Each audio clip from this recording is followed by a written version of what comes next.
Kena kencing kat Muhyiddin aja. Patutnya one on pass ni. Ya. Patutnya dah lama dah PAS ni tarik diri daripada Bersatu. Sebab tergamak Persatuan Bersatu kencing Haji Hadi. Buta je kena tipu. Sebab dia tahu Haji Hadi ni tak faham tentang Akta Lambat Parti. Haji Hadi ni tak tahu bahawa Barisan Nasional telah mengadakan, telah memagari parti mereka dengan perjanjian. Dia ingat parti lain bodoh. Macam keadilan juga, kita ada cara kita nak kawal ahli parlimen kita supaya tidak khianat. Sebab bila dah khianat, kita belajar daripada pengkhianatan. Ya, lepas pada langkah Sheraton itu, banyak parti belajar daripada pengkhianatan.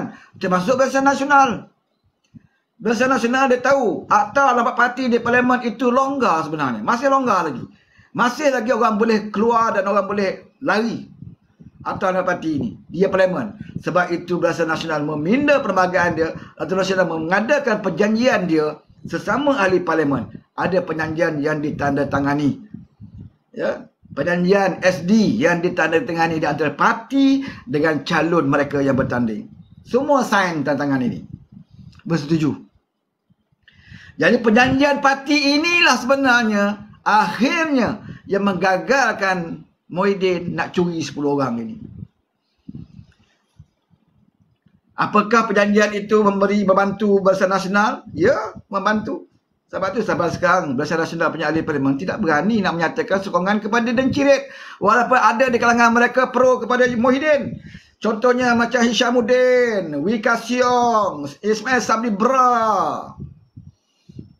Di antara-antaranya yang lebih condong kepada Dencirit. Tetapi mereka tidak ada upaya. Mereka tak mampu nak menyatakan sokongan kepada Dencirit sekarang. Sebab mereka tertakluk kepada perjanjian yang mereka telah tanda tangani. Kalau mereka nak sokong Dencirit, ayo umumkan sekarang. Mereka akan kehilangan kerusi mereka. Dan mereka kena bayar 100 juta. Ini Barisan Nasional. Kepintaran Barisan Nasional. Terutamanya Presiden dia dan Majlis Kerja Tertinggi UMNO yang membuat peraturan yang mengikat ahli parlimen dia supaya tidak menjadi pelacur-pelacur politik. Sebab mereka tahu, ya, sewaktu langkah Sheraton itu, ya, berkeliaran pelacur-pelacur politik, saudara. Masa itu maruah saudara ahli parlimen begitu murah. Begitu murah. Dengan tidak segan silu, mereka sanggup jadi pelacur politik, menjual maruah mereka. Ya, sehingga mandat rakyat dijatuhkan. Kerana apa? Kerana adanya pelacur-pelacur politik yang tidak bermaruah dan bangsat ini, saudara. Sebab itu Barisan Nasional membuat ikatan supaya tidak berlaku lagi perbuatan-perbuatan khianat seperti itu. Yang inilah yang menggagalkan usaha Dencirit untuk nak bentuk kerajaan melalui membeli pelacur-pelacur ini. Orang kalau dah biasa langan pelacur, saudara, ya, dia jadi ketagih. Ya, macam itulah Dencirit. Dia dah biasa melanggar pelacur-pelacur politik ini, dia jadi ketagih. Dia pernah jadi Perdana Menteri kerana melanggan puak-puak ini. Oleh itu dia nak jadi Perdana Menteri sekali lagi dengan cara sedemikian rupa. Tapi dia ingat orang lain bodoh serta, ya, dia ingat parti lain bodoh seperti parti mereka. Dan akhirnya baru-baru hari ini, barulah Parti Bersatu nak buat pindah undang-undang, saudara. Parti lain dah berkat kuasa dah. Parti lain dah lama buat dah. Baru Bersatu baru nak sibuk nak buat sekarang. Barulah mereka tahu bahawa selama ini mereka bodoh. Ha? Selama ini mereka rasa mereka cerdik. Mentang-mentang taktik yang pertama dulu menjadi dengan cara membeli ahli parlimen, dia jadi Perdana Menteri, maka dia rasa dia paling cerdik, dia paling pintar dalam politik. Rupa-rupanya sekarang ni dialah parti yang paling bodoh, parti yang paling lembab, parti yang paling slow, baru nak pindah perlembagaan. Dalam duk pindah perlembagaan itu pun sekor per sekor ahli parlimen dia keluar menyokong PMX. Dan yang terbaru satu lagi adun di Selangor, sokong Menteri Besar Selangor, bekas pengerusi Bersatu Selangor, ya, adun Selat Kelang, menyatakan sokongan daripada Menteri Besar Selangor. Ini dalam keadaan dia baru nak pindah ni. Dah pindah dah, nak tunggu RS. Sebelum itu 6 orang dah keluar. Tambah lagi satu adun, dah 7 orang. Lagi banyak kamu mempertikaikan pentadbiran PMX, lagi banyak ahli parlimen dan adun kamu keluar. Apakah kamu tidak sedar ini semua? Ya? Lagi banyak Haji Hadi konon-kononnya membongkar, ya, kemungkaran kerajaan Madani, lagi banyak sokongan yang terima kepada kerajaan perpaduan. Sebab apa saudara? Sebab Tuhan janji, ya, wa ma karu wa makarallah wallahu khairul makirin. Ya. Dan kamu merancang, Allah juga merancang, dan sebaik-baik perancangan itu daripada Allah. Rancanglah macam mana? Ya, seperti mana Dan Cirit dengan Haji Hadi rancang. Tak apalah kita 74. Kita beli 10 orang UMNO. Kemudian GPS akan ikut kita, GRS ikut kita, warisan ikut kita. Kita dapat 115 jadi kerajaan. 115 saudara. Bayangkan sebelum Pilihan Raya dia ada 115. Waktu terbuat atap itu hari pun dia dapat 115 juga jadi kerajaan. Ya. Nak bentuk kerajaan minimal 112. 112 minimal. Kalau dia dapat 115, maknanya dia ada kelebihan berapa orang? 12, 13, 14, 15. 3 orang aja menjeruti jadi kerajaan sebelum Pilihan Raya. Selepas Pilihan Raya, tarik pelacur-pelacur ni pada perancangan mereka, dapat balik 115. Apakah itu kerajaan stabil? Stabilkah itu? Ya. Sebelum Pilihan Raya kita dah tengok apa yang berlaku. Sebab kamu mempunyai kerajaan yang begitu lemah. 115 saja. UMNO batuk je, terkangkang Muhyiddin saudara.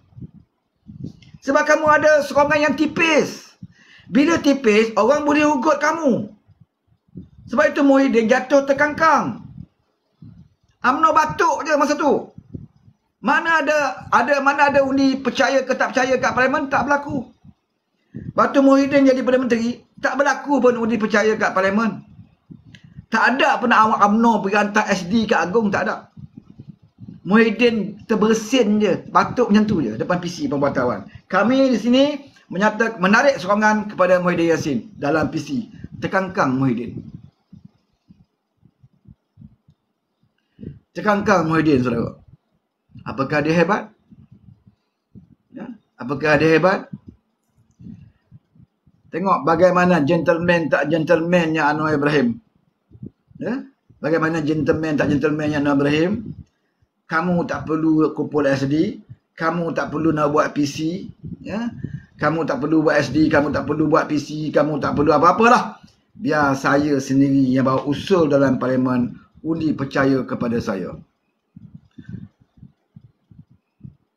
Itu yang dilakukan oleh Anwar. Muhyiddin, kamu jangan cabar aku, kata Anwar. Sebelum tu kita tengok PC Muhyiddin kan. Dia kata, saya cabar Anwar Ibrahim.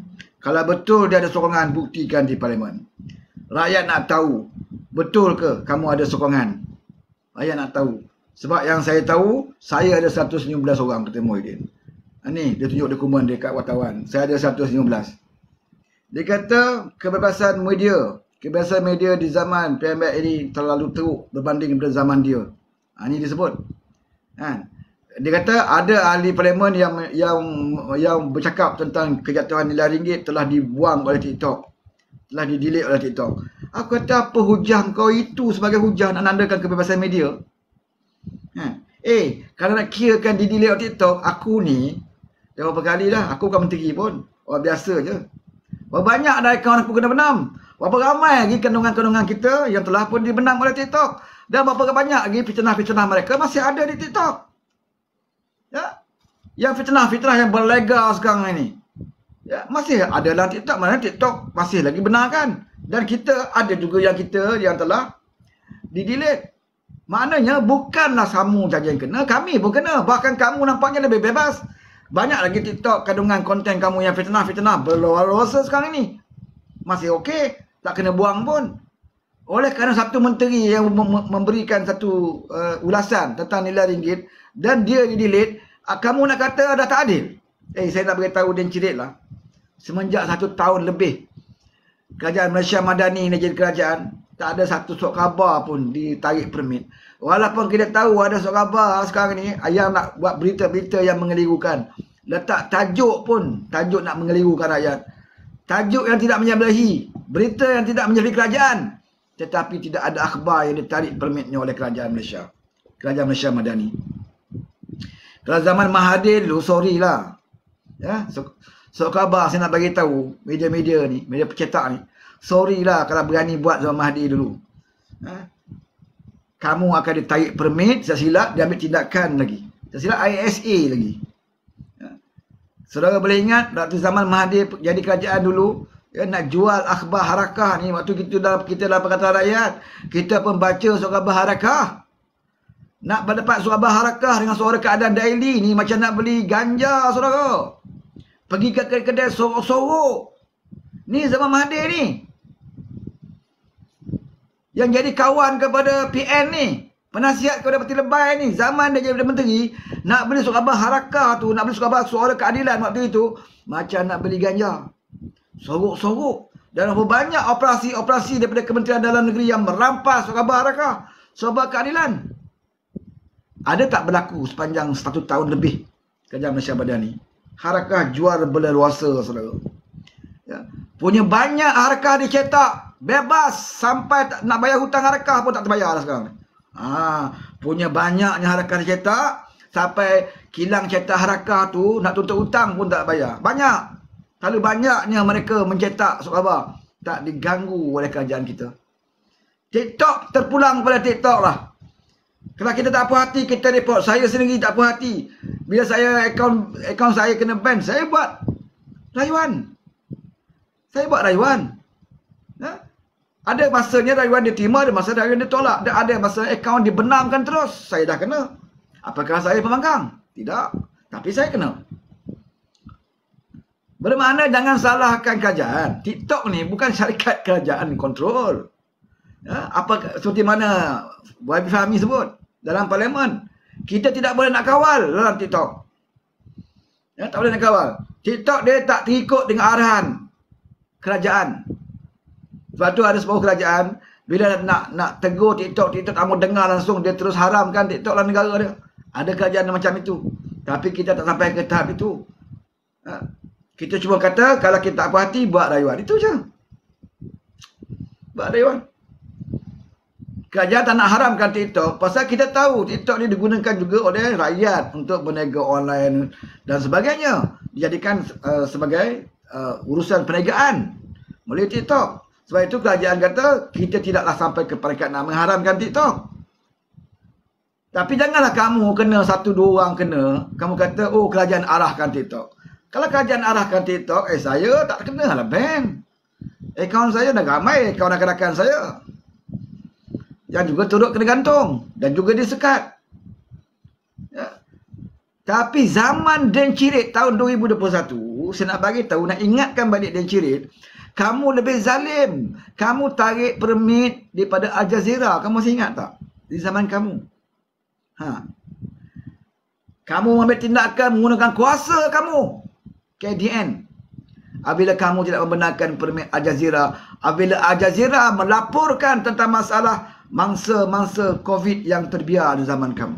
Kamu malu dunia luar tahu betapa teruknya pengurusan COVID dan negara kita yang dilaporkan oleh Al Jazeera. Maka kamu menghalau Al Jazeera keluar dan kamu tidak benarkan dia berada dalam negara kita. Ini di zaman kamu, wahai Dan Cirit. Hari ini kamu nak bercakap tentang kebebasan media. Mana maruah kamu nak cerita tentang kebebasan media? Kita tak pernah menghalau mana-mana media, sama ada media luar negara maupun media dalam negara kita. Tetapi kamu jadi Perdana Menteri yang orang katakan kerajaan gagal. Ketika COVID, rakyat bantu rakyat. Kerajaan dah tak bantu rakyat. Rakyat angkat bendera putih. Setiap hari ratusan orang mati kerana kamu tidak boleh urus COVID. Pembelian peralatan rawatan COVID juga hilang, tak boleh pakai, tidak berfungsi. Pembelian vaksin yang tidak terkawal. Di zaman kamu, ketika COVID, kamu repair rumah kamu, renovate rumah kamu. 38 juta lebih kamu gunakan duit rakyat. Kamu tutup parlimen, kamu buat darurat, PKP, lockdown, menderita rakyat. Rakyat hilang pekerjaan. Nilai ringgit jatuh. Inflasi meningkat. Pengangguran meningkat. Kadar bunuh diri meningkat, saudara. Tak ada dah sembunyi-sembunyi bunuh diri waktu kamu dulu. Kita tengok ada kejadian orang bunuh diri atas jejantas jalan raya. Gantung diri dekat situ sebab tekanan hidup. Tak ada kerja, tak boleh buat kerja, sewa kedai kena bayar, sewa rumah kena bayar. Akhirnya bagi mereka yang tidak beriman, mereka membunuh diri. Ini ketika kamu. Dan apabila perkara ini dilaporkan oleh Jazeera, kamu halau media itu keluar. Tahun 2021. Saya nak bagi tahu Muhyiddin. Saya nak bagi tahu Din Cirit. Itu kebiasaan media zaman kamu. Dan hari ini kamu nak menipu rakyat, mengatakan, oh kebiasaan media zaman Anwar ni tak boleh hanya kerana TikTok. Sekat 1-2 pimpinan kamu. Sebab itu kamu kena ulang perkara ini di depan PMX. Kalau kamu betul-betul anak jantan, kalau kamu betul-betul ada telur, jangan hanya pegang telur saja. Tunjukkan keteluran kamu itu di depan PMX. Jangan lari, jangan muncung-muncung. Suatu PMX bercakap nanti, bangun, nyatakan kalau betul tidak ada kebiasaan media di zaman ini. Ini cabaran kita kepada Din Cirit. Jangan hebat suatu PMX tak ada dalam parlimen. Bukan main. Tak ada kucing, tikus menjadi raja. Okey. Kemudian dia ada buat baru ni. Dia ada buat temu rapat. Wakil rakyat PN. Dia buat temu rapat wakil rakyat PN. Dan dia kata sepatutnya yang hadir 292 orang akan hadir. Tetapi yang hadir hanya 220. Kemudian dia kata 7 orang, iaitu 6 ahli parlimen daripada bersatu yang sokong PMX tidak dijemput. 6 ahli parlimen ini, dia tidak dijemput untuk menghadiri rapat umum, temu rapat ini, retreat. Dan seorang adun di Selangor juga tidak dijemput. Mana 7 orang ini tidak dijemput untuk menghadiri retreat wakil rakyat Perikatan Nasional. Sebab apa? Kami menganggap mereka sebagai pengkhianat kepada mandat rakyat. Wah. Saudara, baru dia tahu betapa sakitnya dikhianati.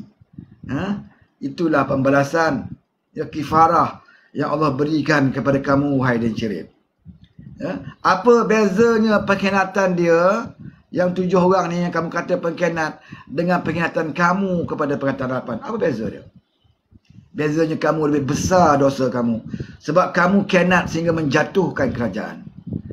Kamu khianat Perikatan Harapan sehingga menjatuhkan kerajaan mandat rakyat. Tetapi yang 7 orang ini, 7 orang ni, 6 ahli parlimen, 1 adun ini, dia khianat, dia tak keluar parti. Dia masih lagi parti kamu. Dan dia khianat pun, yang kamu kata dia khianat, dia tidak menjatuhkan mana-mana kerajaan. Dia tidak menjatuhkan mana-mana kerajaan. Kerajaan yang ada telah bentuk. Sama ada dia khianat atau tidak, kerajaan tetap kerajaan perpaduan. Sama ada dia sokong PMX atau tidak, kerajaan perpaduan tetap jadi kerajaan. Sama ada dia sokong Menteri Besar Selangor atau tidak, Menteri Besar Selangor tetap jadi Menteri Besar Selangor. Maknanya dia menyokong tidak ada kesan apa-apa. Tak ada kesan apa-apa. Cuma sokongan saja. Dia masih ahli parti. Berbeza dengan kamu, Din Cirit. Kamu khianat memberi kesan yang besar.